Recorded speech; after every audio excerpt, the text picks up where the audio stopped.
सुन रहे हैं गायक अमरेंद्र दीवाना को। सुखे जवनिया के सुन पतर करे जवनिया के सुखे जवनिया के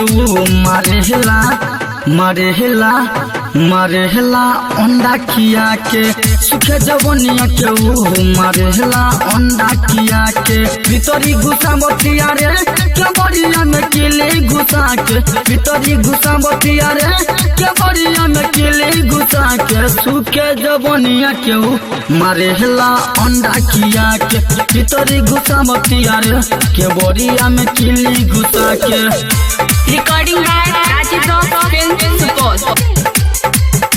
के बोरिया में किली घुसा के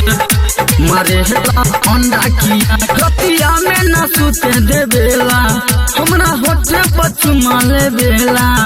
सुन सकिए हमरा होठे पचुमा ले बेला रतिया में न सुते दे बेला हमरा गाले पचुमा ले बेला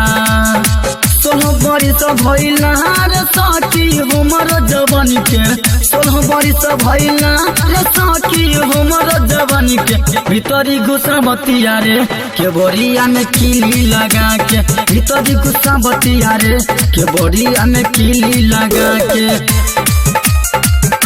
मारे हेला अंडा किया के बोरिया में किली घुसा के मारे हेला अंडा किया तो रतिया में पहले जगावे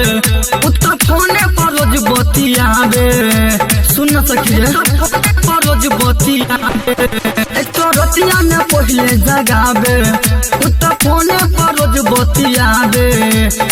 गायकी अमरेंद्र कहले बाय करा पूरा लिया के